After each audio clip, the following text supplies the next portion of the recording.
in between becoming aware of what needs to be worked on and then building up the habitual practice, find that consistency? Which one is harder to achieve? I can break something down that might be a little more, that might provide some more value. There's basically four quadrants, I would say, or four tiers of whether we're talking about emotional intelligence or whether we're talking about building an actual tangible skill. Hi, Jesse. Welcome to the show. Hey, Mark, how are you doing? Good. Thanks for Thank you having me. for Yeah, being here. my pleasure. Now, these days at Peak, you are combining the passion for psychology that you have with leadership to offer transformative mental performance coaching. Tell me how you Yeah. started MindPeak in the first place. Yeah, there's a few different versions of this story, but I'll give the short to moderate version. Really, starting in college at the University of Pittsburgh, I was with the men's basketball program as an assistant. And so, both with being able to see the leadership styles evolve over my course of time there, which was three different coaches over the course of 4 years, but also studying psychology, specifically sports and organizational psychology. I combined my studies with the actual implementation of observing the other coaches, helping our players evolve as athletes and as students and humans. All of those combined really fueled that desire to learn about what drives people on the leadership side, on the neurologic side, the psychological side, and that's what it culminated into. And fast forward to graduating college and having those studies and all those experiences, finding my place in the workforce amidst COVID and everything else, I realized like I already do this with my basketball training clients. I guess that's the middle part of the story is I was training clients out of college and building up a basketball training business, psychology being fundamental to that, and started offering services more one-on-one, either remote or in person, but largely virtual due to the COVID era. And it just took off from there. What was your biggest revelation when it comes to understanding human psychology and it comes to leadership and overcoming obstacles? What was your biggest revelation Yeah. in that area? Yeah, that's a really great question. And the word revelation is an interesting one. I would say it's more of an evolution of understanding of things rather than a split second moment where it's like, this is what I want to do or this is what but yeah, it's definitely been an evolution of my own experiences throughout high school, college, up until now, of just understanding human emotion and psychology, and therefore being able to become more emotionally intelligent and be able to build out my skills within that, to be able to better understand other people as well, and truly tap into what motivates them and what drives them. I guess that you could say is the revelation of so often we look to help others, which is great, but you can't really fully help someone else until you're the best version of yourself. And so that's, I guess you could say, is a revelation of being really evolved and confident emotionally and intellectually and emotionally intelligent was really important for me to be able to give my full self to someone in a sense of being able to help them on a professional capacity. I needed to be emotionally, I guess, developed as well because it is can be a very draining thing to spend your entire day on calls, giving yourself to everyone and pouring your emotion into helping them and then also managing their experiences and their emotions. Hopefully that kind of falls in line with your question. Yeah. What does it mean to be emotionally intelligent? It's a phrase that we hear all the time. Yeah, it is actually it is definitely a hot word that people love to throw out there and use and sounds cool. And really what it means is a number of things. Part of which being able to self-regulate your emotions and understand your own emotions and the way that you're feeling and have control over regulating those things. That's huge. The other thing too is also being able to take the time to not only regulate your emotions internally and understand how you feel, but be able to be aware of and control the way that you express your emotions outwardly towards other people in interpersonal relationships or encounters. And so that's, I guess, probably more of the proper definition of what that means. But yeah, ultimately just being able to manage your emotions in a hopefully positive way in order to communicate effectively or help people or yourself overcome challenges or being able to empathize with other people. I guess that's what it would mean to be emotionally intelligent. So, when you're coaching entrepreneurs now in your business, give me an example of an activity that you do with them to help them become emotionally more resilient, emotionally more Yeah. acceptable of other situations, and all of that.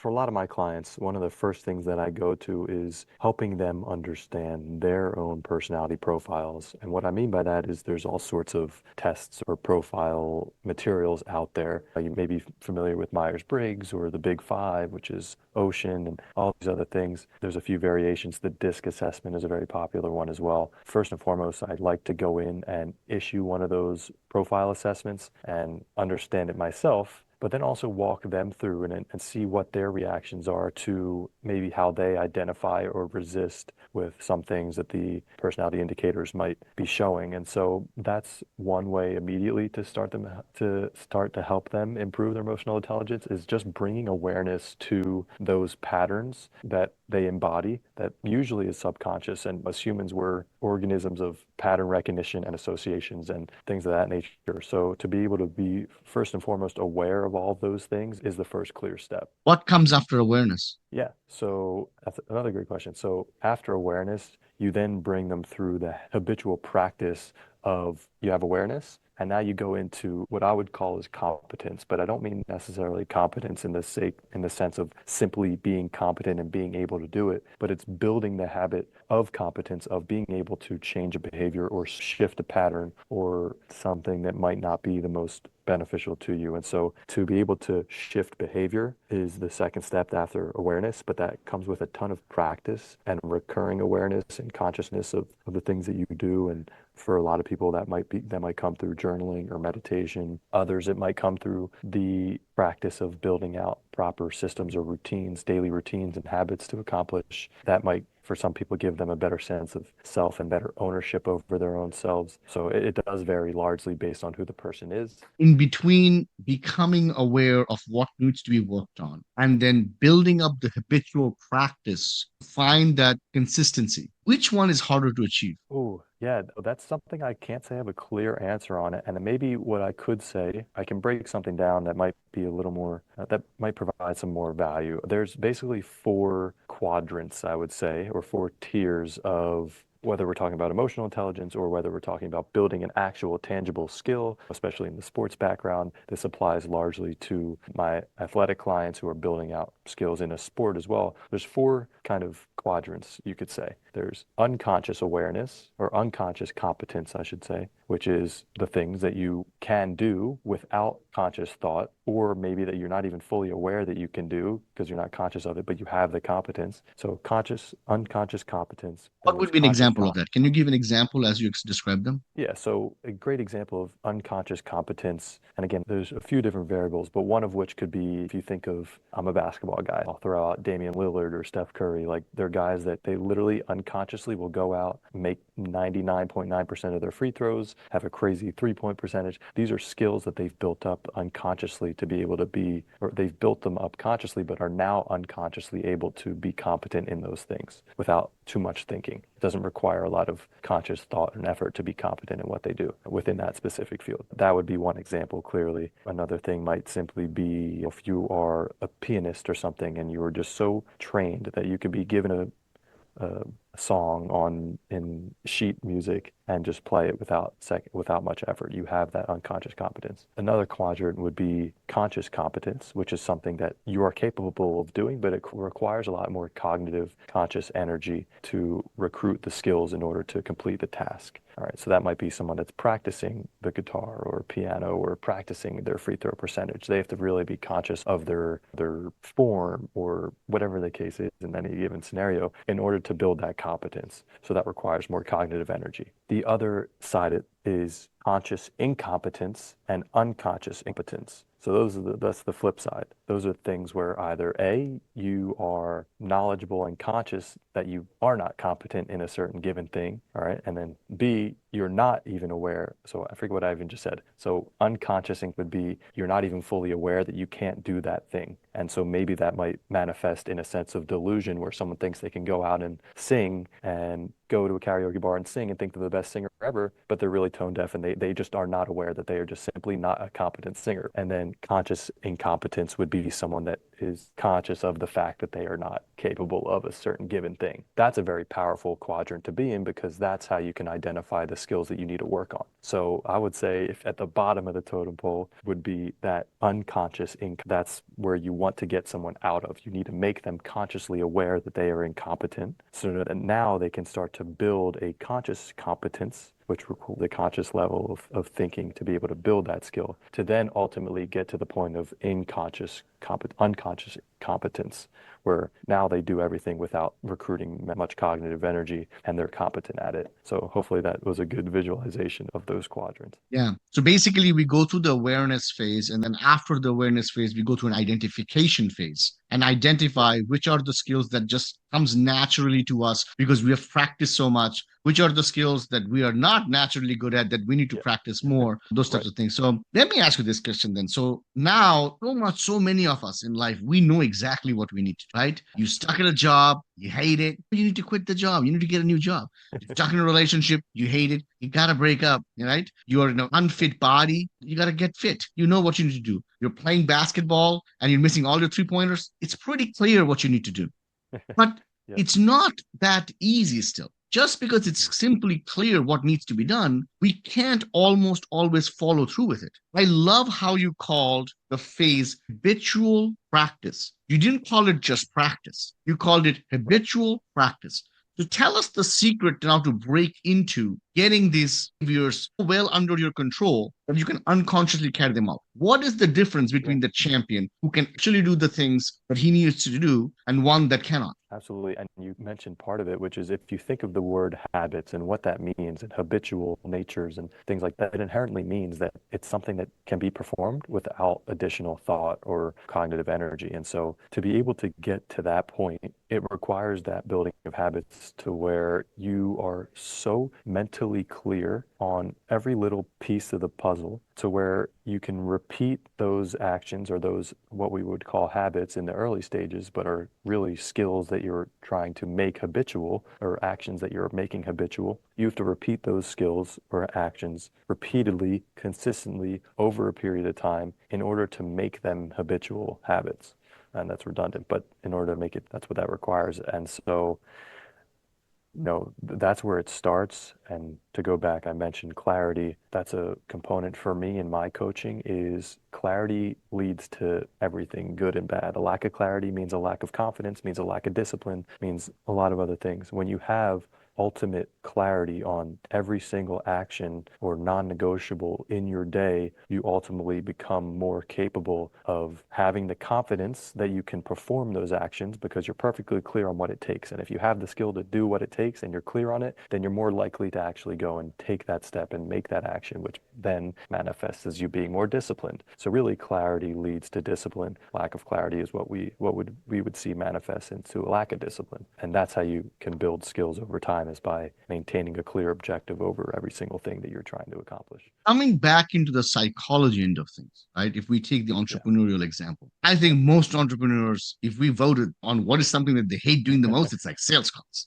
Right? Everybody hates Yeah. doing sales calls. Everybody, all entrepreneurs love to sit and create their product and talk about the product, but there's something about picking up the phone and talking to a stranger they really hate. So let's take this particular example. I'm an entrepreneur. I hate doing sales call. I'm aware of it. Now I have realized this is something that needs to be worked on. I know I need to make maybe X. My coach is telling me, my business coach, Jesse is telling me, you need to make 20 dials a day just to get that habit under your control and you will get better at it. Intellectually, I understand all of that. I know I got to make 20, then 30, then 40, and then it's just like working out a bicep. It's going to get stronger and stronger. Yeah. Yeah. But I'm afraid. Or maybe there's something else happening underneath the surface. How, as a coach, do you now apply the science of psychology to be able to overcome something that is quite simple to do, but they're just not able to do it? Yeah, first and foremost, you mentioned the fear or resistance to doing something. You have to first uncover what that is and uncover what's leading to that resistance or that friction towards perform that action. Now, if it does come from a place of fear or fear of failure, fear of rejection, or whatever the case is, that might apply in sales. And by the way, I work with a lot of sales professionals, and sales is one of my fortes as far as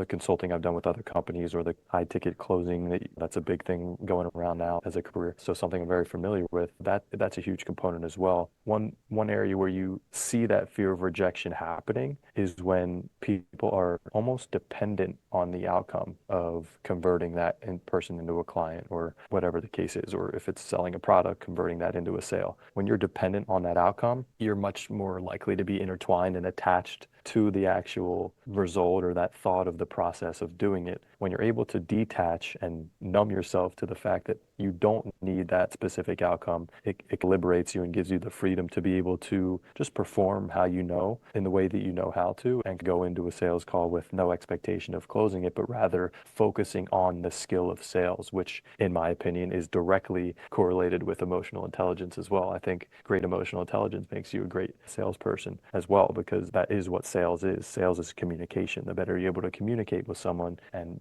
build a common ground and a general understanding on how your two goals align, the more likely you will be successful. That's one big thing for me, is with someone that is hesitant in selling themselves or their product. It's getting to the root of why they feel that resistance and then breaking down any sort of points of friction and building up less frictionless structures to be able to funnel them into doing that thing. A lot of that exists in the mind. No, what you just said really is a great segue into what I was going to ask you next, because you brought up something really interesting. You said detach yourself from the actual outcome of the task to be able to perform it better. So once that emotional component of I need to make a sale or else is taken away, all of a sudden we are able to concentrate on it better and perform better because we are no longer emotionally attached to the win or the loss. Basically, what you described is creating an internal environment that is now allowing the person to perform at their best. So let's talk about that, because this is an expertise of yours, that creating environments that are conducive to high performance,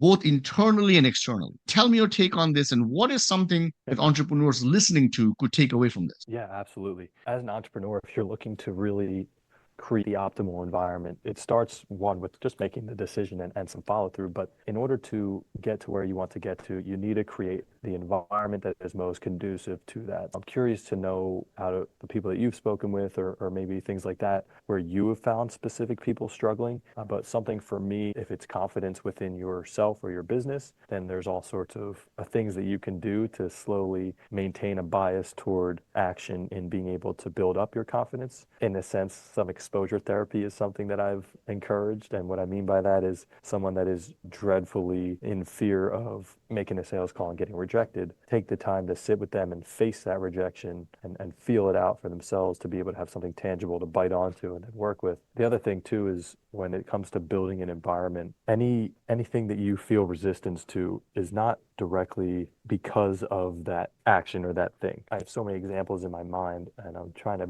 bring them together. But for example, a lot of entrepreneurs, we live and die by our email or our phones and things of that nature. And we are oftentimes so reactive to the things coming our way that we lose sight of really what our true value is, which is being great ideators and thinking of ways to push our business forward. And a lot of times what that requires is a little bit of solitude and just time within our own minds and thoughts without any external stimulus to be able to tap into that creativity and our zones of genius that push our business forward. So when it comes to the phones, there's all sorts of focus modes and features technologically that allow us to create an environment, a digital environment conducive to productivity, but at the same time that also ties into your physical environment as well. So for me, when I wake up in the morning, my phone is all the way across the room and I don't use alarms to begin with anyway. So I try to reduce any tendency to want to go and grab my phone, check emails, whatever the case is. Instead, I prioritize my personal non-negotiables early on. So for me, that's okay, before I touch my phone, I'm going to get up, I'm going to move my body, I'm going to go and hydrate with my electrolytes, and then I'm going to make sure I see the sunrise or something before I actually go and look to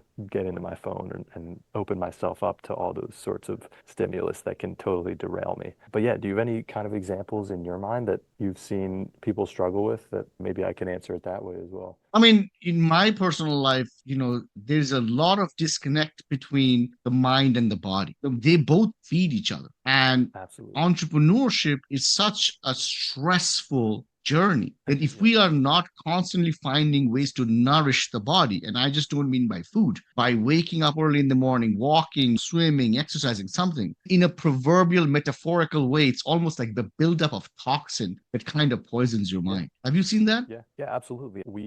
What I like to say is our mind tends to go wherever we put our energy. So if we put our energy, physical energy, into stagnant, sitting in a desk and whatever the case is, without prioritizing more of that active energy, our minds become more stagnant. And like you said, if you think of still water, you consider still water to be toxic and dirty and not safe, right? A flowing stream is perfectly safe. That's how you get nice filtered water because it has active energy. And so I totally agree with that. And that's not even to mention the actual physiologically between moving your body and how that activates your brain and all those other things. But I guess that's just a kind of a good analogy to use. Yeah, so I've seen that. I've seen that a ton. And I actually just today, one of the best ways that I push my business forward is to get into my high flow activities throughout the day where I feel least productive. And a lot of times people have the tendency, they feel like they're not getting enough done, that they need to just sit down and hammer in and get more done, when in reality, the best thing that you could do possibly is go and find a high flow activity. And what I mean by high flow activity, for me, it's playing basketball, it's jump rope, whatever that is, going and finding an activity that challenges you, but that also can engage your mind a bit and kind of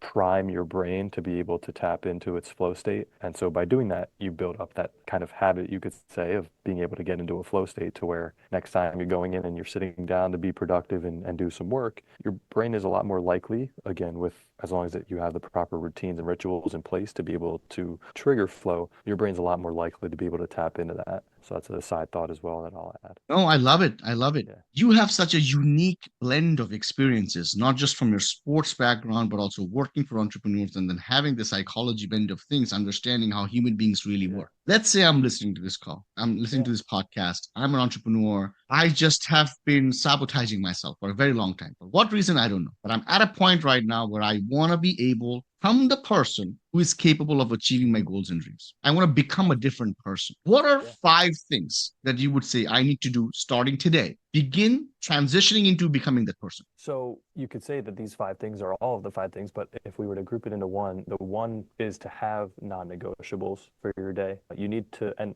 this comes down to discipline, but the more clear those non-negotiables are, the more likely you are to stay disciplined. If you can have 3 to 5 non-negotiables, if you want to split that up, however, between personal and business, I like to keep things blended, but having those set of non-negotiables every single day you can be clear on and write them out in a way that is tied to your identity as a way to hold yourself accountable. I think that's ultimately invaluable and is one of the only ways to build that skill of discipline. So, What does that yeah, mean? Creating a non negotiable and tying it to my identity. Can you give an example of that? yeah, of course. So, for example, a common non-negotiable for a lot of people is going to the gym. If I were to ask someone, why do you go to the gym? And all they can tell me is really nothing because they feel the pressure of everyone else goes to the gym, so I should go to the gym. And what makes me healthy and I can lose some weight or this and that and the other thing. Those are just all things and reasons why, but that's not tied to who they are. So if I were to ask someone, okay, why will you be going to the gym every single day at this time in between this and this? And of course, if you think of SMART goals, the more you make it measurable and actionable and specific and timely and all these things, the better they are. But more importantly, if someone were to say, I go to the gym every single day because I am an active person that, that values my physical health and all these other things. Now they're talking about their values, their identity of who they are, and that sense of self. And so now they're more likely to act in alignment with that because acting outside of alignment with who you believe yourself to be will create a significant sense of, you could call it guilt or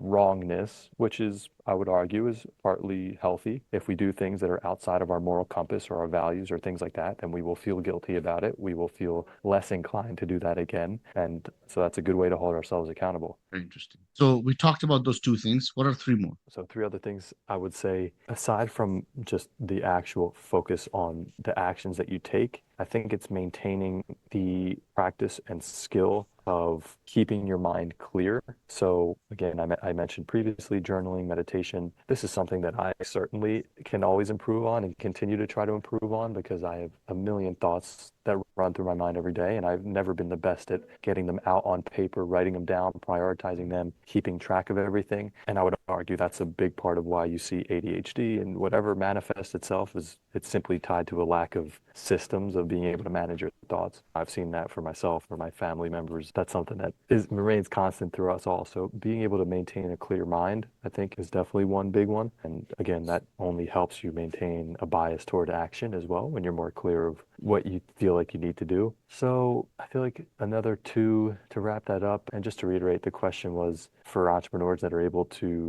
looking to really make that push, is that making Yeah, sure like I'm on the same I'm page. trying So to become a different person, a person who's capable of yeah. achieving my goals. Yeah, perfect. Yeah, maintaining that clear mind. The last thing that I would say that kind of encompasses two different things because it can come in two parts. We hear the term fake it till you make it sometimes, and I've heard that thrown around at me growing up. I was never the most extroverted person or anything like that. And part of depending on what type of entrepreneur you are, if it's a service-based business where you are your service, you have to sell yourself. A little bit of extroversion can help. But so yeah, going back to the term fake it till you make it, I despise it because I don't want to feel like I'm faking something. What needs to happen is I like to say, you need to become the person before you can become that person. And it sounds silly, but if you want to change and you want to be someone else and act in another way, then you need to build the practice and habit of acting in that way. And it's not fake, it's a progression and a practice towards where you want to get to. And so I think it's almost like you heard the term ego death. You have to actually kill your ego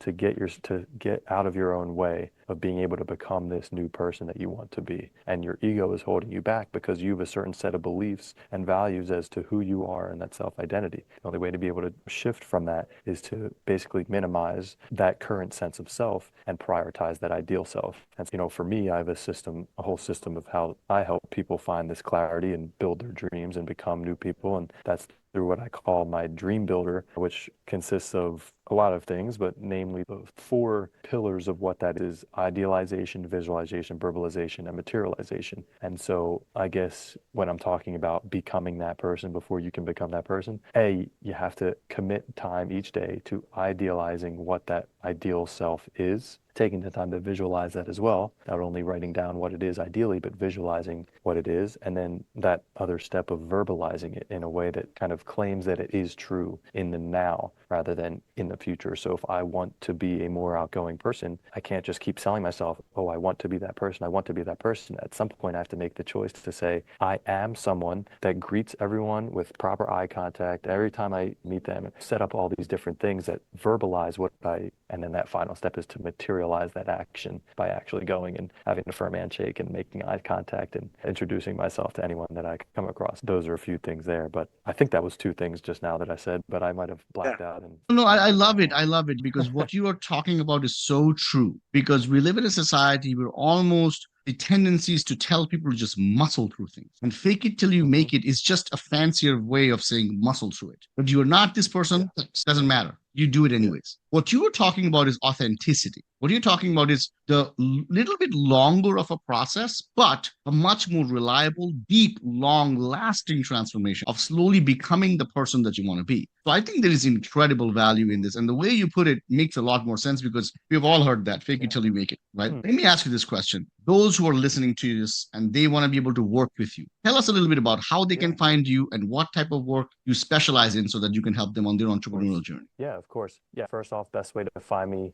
my Instagram is Jesse H. Hoffman, and also my company Instagram is MindPeak Co. My website is mindpeakco.com, and on LinkedIn, Jesse Hoffman, you should be able to find me there as well. I should have calendar links linked in there. I'm always offering to connect with people. The reason why I do this is to be able to meet other people, establish meaningful relationships, and that's always available for anyone that wants to schedule a call with me. And the second question was my process and how I help them. What is it you specialize in? Yeah, yeah. So again, I mentioned part of my dream builder, or that dream builder is part of a greater self-actualization program that I put a lot of people through. So that consists, of course, identifying your goals, and that vision towards your goals and building out the proper routines and habits to achieve them, my coaching is largely tailored to the client. So that's the one thing that I'll say. With my background being in performance and organizational psychology, a lot of that comes down to individual factors, personality profile, your specific goals, your values, the roles that you play in your life. All of those vary from person to person. And so what I tap into is being able to fully meet someone where they are, understand the factors that exist around them, and then start to tailor a plan towards wherever they want to get to. And so a clear path, whatever I help people with, is largely dependent on the who and the why. And that's what my expertise is in. It's in being able to create a connection with someone to where not only can I help them understand what it is that they want and be more clear on it, my specific specialty is being able to communicate in a way that is most reflective of who they are and what they would respond with. Some people might want an authoritative coach. Some people might want a little bit of a coddling or whatever the case is. For me, it's important to be able to identify that accordingly and also hold them accountable in the way that is going to get the best response from them. But to kind of summarize all that and hint at what my primary demographic is and the people that I'm able to help the most is really any entrepreneurs or creative professionals that need to manage stress more effectively. They want to find more clarity in the ways that they can build up themselves and their businesses. And so that's a very broad criteria. It's intentionally so because, again, I feel like there is so much of an overlap across any industry and any profession, and the skills that it takes to be successful and the mental frameworks that it takes to get there as well. Jesse, not only your sports knowledge brings in so much understanding of what it takes to be a player and what it takes to win and what it takes to be a champion mindset, the psychology end of things that you bring to the table also taps into the human element behind the specific person that is an entrepreneur or a performer or a salesperson. It has been nothing but an honor and a privilege to be able to talk to you, get into your mind, understand what it takes to create a high performing individual, a high performing environment, both internal and external. Thank you so much for being on the show. Thank you, Mark. I appreciate that. And I appreciate the opportunity just to have these types of conversations. That's so valuable to me.